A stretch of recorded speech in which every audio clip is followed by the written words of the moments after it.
Hey, you've been baptized. How do you live the reality of being baptized every day? Let's talk about it as we recap yesterday's sermon. This is part of two videos that I made. First one is you are not baptized yet, and so what are you waiting for? And the second one is you have been baptized, so how do you live it?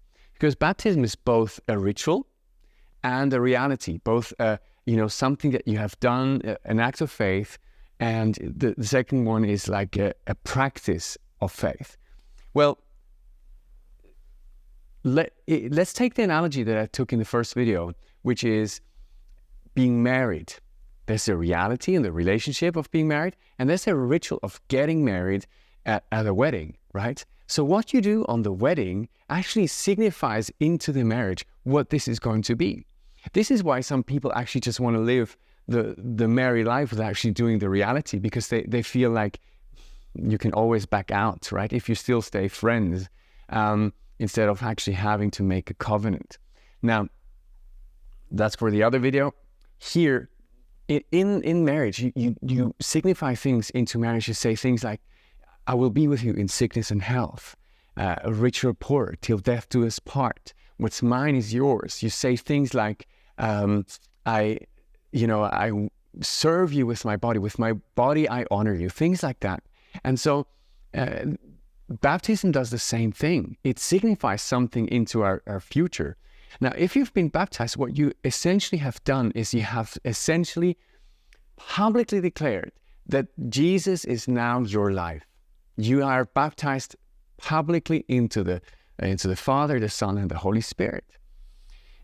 People all in Acts, from Acts 2 to Acts, to the end of Acts, have, once they discovered who Jesus was, did not delay. Like, they got baptized right away, and they did so publicly. It was a public display. It was a witnessing to the world. Now that signifies into our existence now that we are publicly Christians. Our faith is not a hidden thing. Now, the world is not ashamed of all sorts of things that people should be ashamed, actually, while we sometimes get ashamed of the gospel. We should not. Romans 2 says that, the gospel, why would I be ashamed of the gospel? There's a power to save those who believe, everyone who believes. So let's live a public gospel. Let's live a public faith. You can tell your neighbors about your faith. It doesn't have to be like this random conversation where you start Jesus, bringing Jesus into every conversation.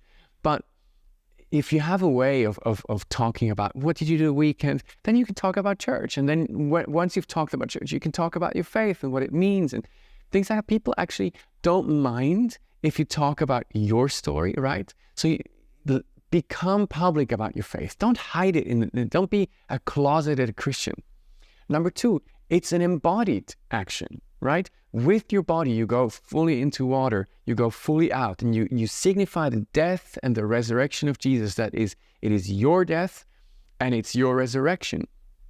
In Romans 6:3 says, do you not know that all of us who have been baptized into Christ were baptized into his death? So you are baptized into his death. You were buried, therefore, with him by baptism into death, in order that just as Christ was raised from the dead by the glory of the Father, we too might walk in newness of life.